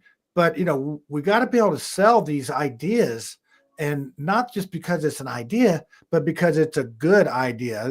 These small reactors, nuclear reactors, sound like a great idea, but man, it sounds like it's not a feasible thing. But it sounds great. Sounds great to have this little power plant like back in my backyard. I'm gonna probably start working on one tomorrow. Me and Elon Musk gonna have lunch, put us a power plant in the backyard. But anyway, hey, thanks for coming on, panel. As usual, as always, you were spectacular tonight. And expect something. Yeah. Lucy, I'm sorry when we lost audio, but I was saying something and then I didn't hear your response. And forgive me, I apologize. Oh, no worries. Whatever it was I said, I'm sure I was completely right. That's the one thing about this show is we're not humble. So that is, no, but I do appreciate your stance, and I'm sad to see that John seems to be wrapping this up without the conspiracy theory section. But Micah should definitely not be. We'll let Micah and Nathan go on that because they've been you got a ton of things to do. Running a church is a 24/7, and the government is a 48/7. so we appreciate you coming on, but we're gonna do the conspiracy. So I'm going to try to get my conspiracy hat on, run this clip, and get rid of these guys all at the same time. So, hey, thanks, guys. Thanks for coming on. Hey, y'all, it's time for the conspiracy theory, so you better get your tinfoil hat out, and let's see what's going on this week. Oh, I almost bent my antenna getting this, with all that hurrying and everything. So, all right. Well, Lucy, you sound like you got a conspiracy theory. Oh my gosh, where do I even start? There are so many. I mean, that is like a serious problem every week. Well, hold on before you get started. Trump actually put a tariff on the conspiracy theory, but since we are in America, we don't have to pay it. So I know if you're doing an imported conspiracy theory, we'll have to pay a tariff. So keep it in the country. So try to Does keep that it limit local? you? Yeah, well, not local, but within the borders. I mean, you could go California, New York, whatever. But if you're going to be talking about India or something, we're going to get the tariff. And I don't want to pay it. I could talk about here. I really do. Okay. So we were talking about, gardening and organic and doing all those great things for people. I think that we should go back to, obviously, Conspirafact. That is the very same companies that are accused of creating Xylon B and mustard gas. Well, Xylon B, of course, would be an accusation because that was killing, allegedly killing. I wasn't there. Jews in the Holocaust, and all that kind of thing. Anyway, these same companies that were all manufacturing these terrible chemicals in World War II are the same companies that today that are spraying your food. With Diclon and Monsanto, is that one of them? Yeah, it's Monsanto. We're not going to mention any names. See, Monsanto had a brand name problem, so they got bought up by Bayer and Baxter. What about Elanco? Is that one? Which one? Elanco. That's like I don't know much about Elanco. I think they're veterinarian medicine, animal medicine and stuff. But they got a fancy new place down there by the river. I will tell you what I am sad about is the fact that I've got a cat that needs antibiotics right now, and I don't want to go give $80 to a vet to get an antibiotic prescription. But 2 years ago in Indiana, we stopped being able to buy common antibiotics, for example, at Tractor Supply. I used to be able to go get stuff for my cats, and now I thought you would be able to use like cattail. Like that would make sense. You use cattail. You would think that cattail would make sense. Actually, what I use Is it good for anything? It's cattails. I mean, other than screwing up your pond. Cattails taste like corn, and they are edible. Yes. Wow. Huh. Yep. It seemed like it'd be really furry in your mouth. Hey, I want to bring. I see Josh Cummings is still backstage. I want to bring him on for this portion. Let's bring him on. Yeah, let's. There you go. Thanks for that warning, right, Josh? Yeah. What up? I bet Josh has got a conspiracy theory. I think he even had it in the private chat about he's got some. Oh, he's got good insults. Which fits right in as well. Yeah, I was talking about it earlier because you mentioned Jasmine Crockett, and I said she's got eyelashes so big she can fly away with old girl from what was it, Angel Reese, the one that can't hit any shots. She's only got so many rebounds because she just catches her own misses. Oh yeah, I heard about that. Yeah, there's a guy on TikTok that runs an entire thing about it too. He every time he goes, oh, and Jasmine Crockett, no, Angel Reese, they're interchangeable. Angel Reese goes up for a shot, boom, she missed another one. Okay, she got it really bad. Those shots are it's really bad. Yeah, I'll tell you, the Fever are building a dynasty, though. I'm telling you what. If you got your DraftKings or whatever, put some money down on them win it all because they are building. We're going number one. The deal. So Lucy, do carry on about the about these pharmaceuticals. So Yes. you know, we didn't want Monsanto to go out of business post World War II, you know, after they were doing all that, and so they contributed a lot by creating Agent Orange. And now we have something called Duo, which is glyphosate and 2,4-D, which is basically Agent Orange. So, you know, the companies didn't have any business, you know, after World War II because they weren't poisoning people there. So now they're literally spraying our crops. And for those of you who aren't aware of why glyphosate is bad, glyphosate inhibits the shikimate pathway, which is how plants draw up magnesium into themselves. You might remember that magnesium is what gives plants chlorophyll, like green blood, so to speak. And the center of our red blood cells is iron, which is why our blood is red. And we were told this lie that glyphosate could not possibly hurt humans at all because it only affects plants, right? Well, here's the problem. All of your gut bacteria, they're not mammals, it's plant-based. And so that's why when you get people that have terrible digestion and SIBO, small intestinal bacterial overgrowth, and all these hosts of problems, including kids with autism, typically have some dysregulated gut bacteria. When you get them off of the glyphosate and their normal bacteria are allowed to come back, do some probiotics, all of a sudden they start speaking again. Nonverbal kids become verbal. Oh, wow. Yeah, Wow. it's really crazy. That whole Andy Wakefield thing, we're like, there's that British doctor, and he said he made everybody not trust the MMR vaccine. That's not what happened at all.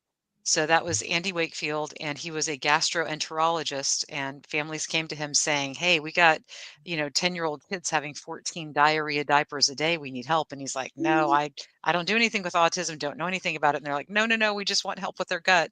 Well, what they discovered, and this was just a very small paper with, a dozen kids or so, they discovered that those kids had measles strain virus in their colons.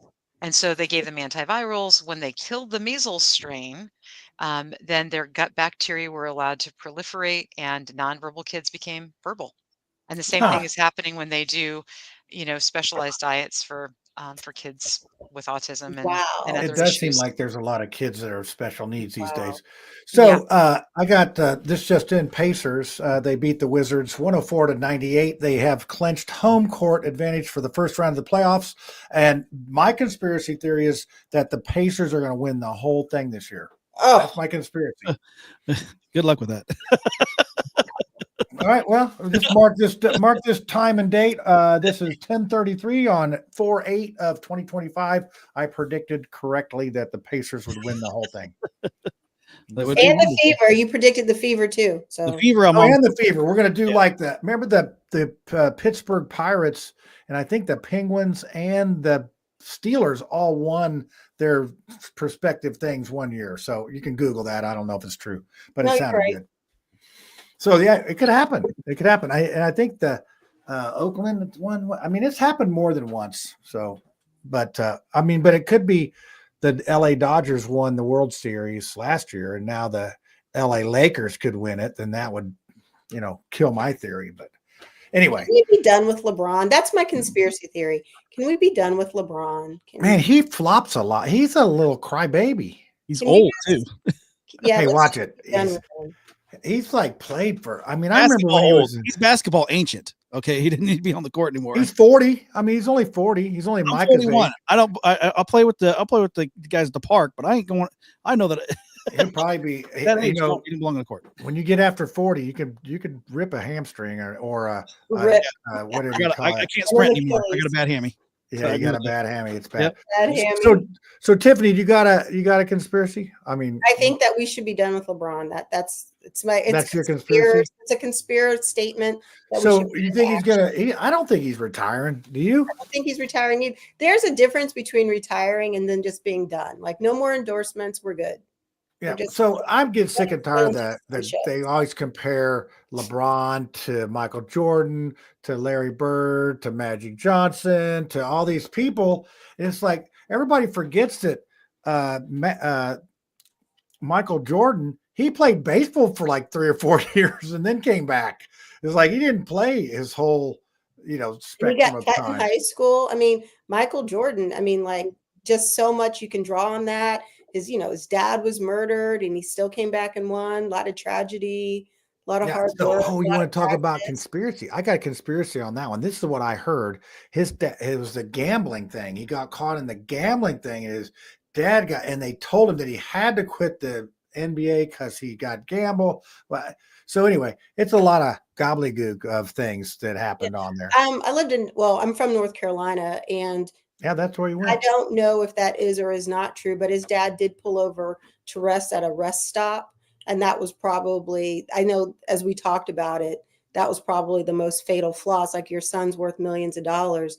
You probably just should have maybe stayed at a Holiday Inn, but. Just be shot. Yeah. Well, it's like Marvin Gaye's dad killed him. That's like, okay, that was a good move. We called that in the community. I brought you into this world and I can. Yeah. That's a little bit of that. But anyway, that was a great conspiracy theory, Tiffany. I'm going to go with it 100%. I'm tired of seeing him fall down on the ghost. I appreciate that. Thank you. I needed validation. So Brad, what do you got? Brad is going to speak in parables like Jesus. Yeah, tell us a parable. It's actually tell not us a a story. conspiracy theory. It's just, try to please go to your public libraries. The Doge apparently cut the Institute of Museums and Sciences, which makes total sense because that's where the real inefficiency was with museums and libraries. And a lot of the state libraries do actually receive funding for grants from the IMLS. So if you could, talk to Todd Young and Jim Banks, I'm sure that they're going to get right on it. Well, I think Jim Banks called me earlier and he said you should be fired because you seem like a clown. Yeah, I really do feel like we had a week of just, our politicians being jackasses on the national stage. And it started with Sparks in her town halls, and then it went to Jim Banks and Diego being like lost. Man, Diego's a hot mess. I'm telling you, he's got. Diego Morales.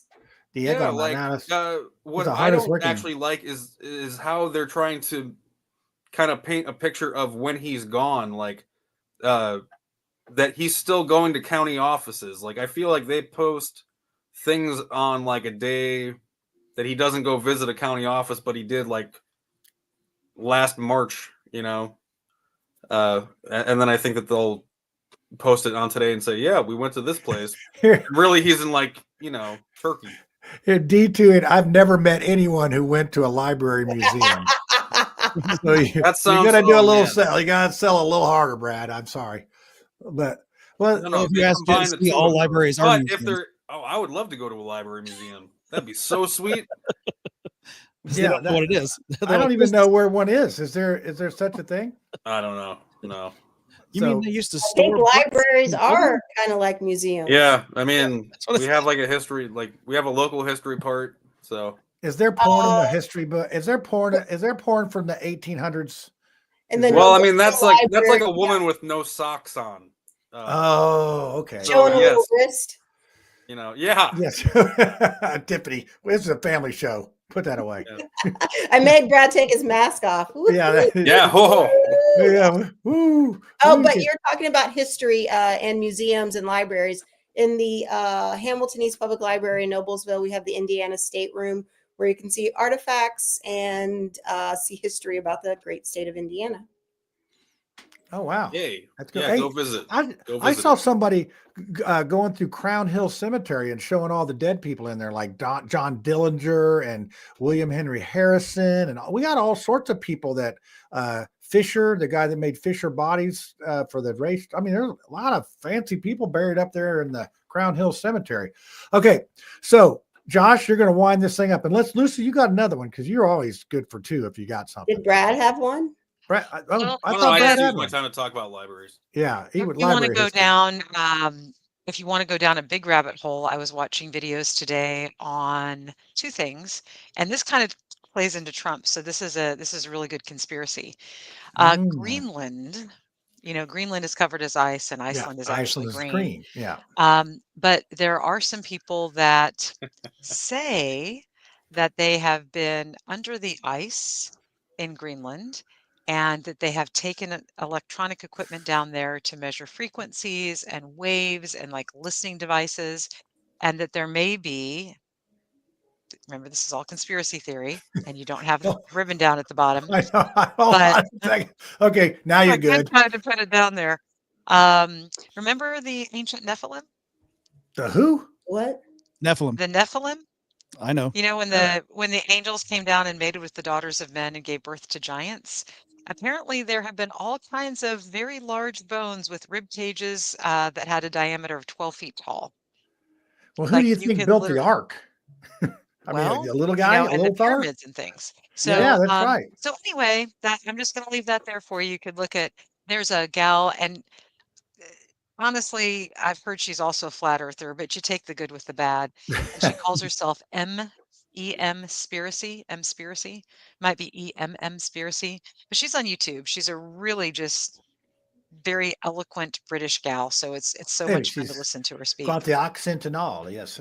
Yeah, and she's gorgeous, so all you men will go out and just be like, oh my yeah, gosh. Brad's already Googling her. Look at, he's over there. Google. I can't wait to get off of here. I don't know if she's single, and I don't know how old she is, Brad. But she's a flat earther. She's right up your alley there, Brad. You probably got a whole section on flat earth, don't you?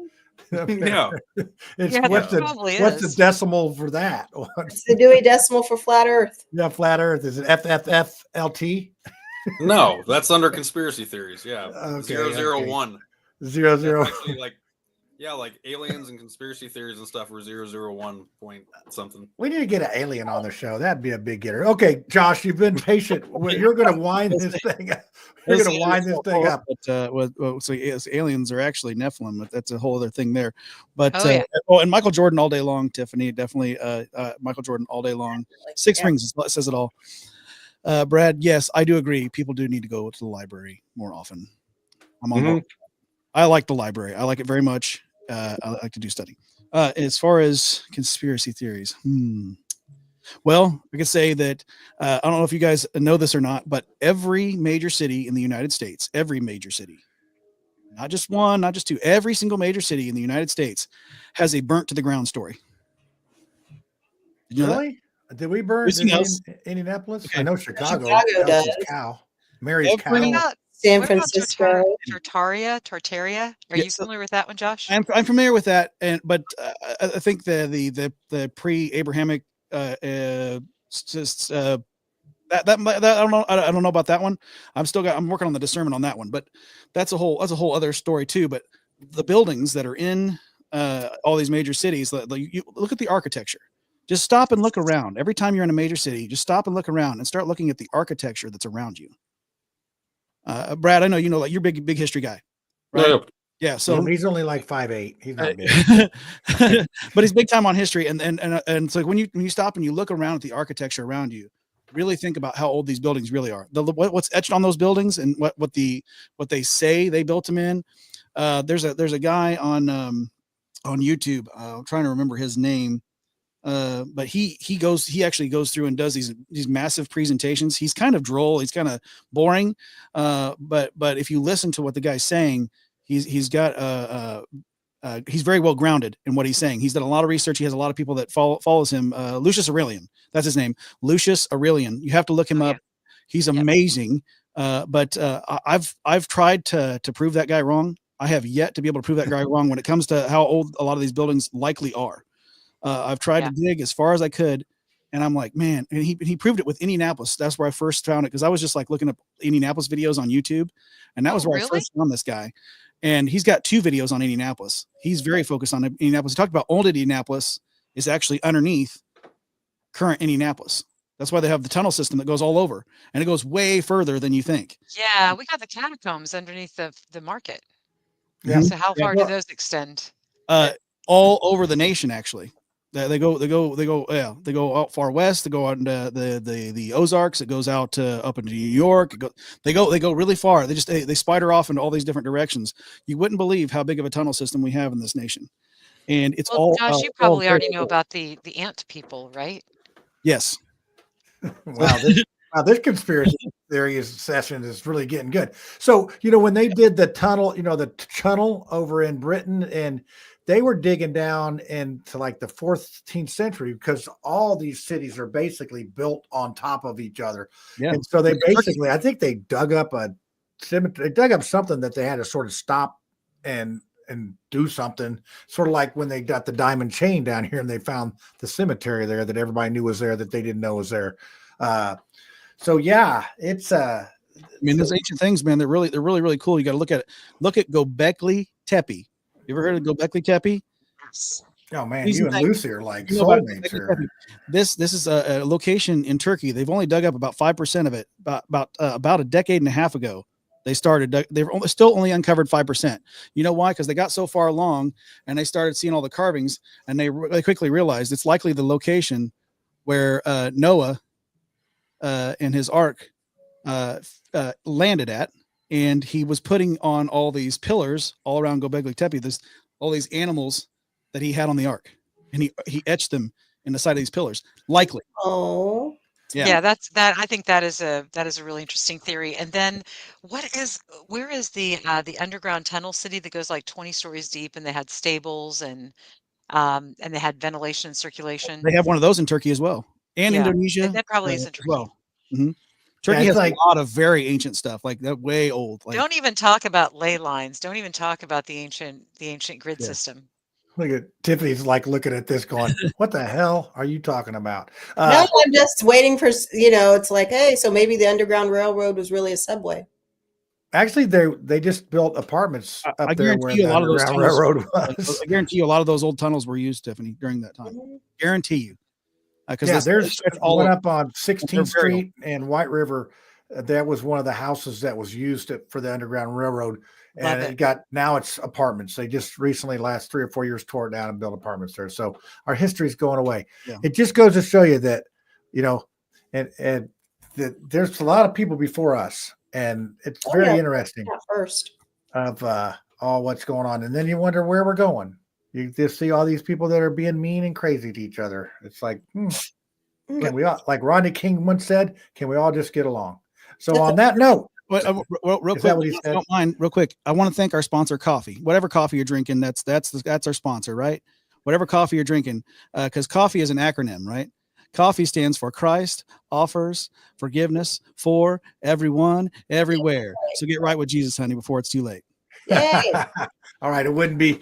And if you want to tune in at 5:15 tomorrow, I mean, you're going to get a little. You're not going to get a lot of sleep there, Josh. So never do. So yeah, you can. My motto is you can sleep when you're dead. That's right. All right, I think I got an ending here. Yes, I do. All right. Hey, thanks for coming on, everybody. We went pretty long. And Josh, good luck with your shows. And Morning Word on Revolver Broadcasting. Keep going. See you guys.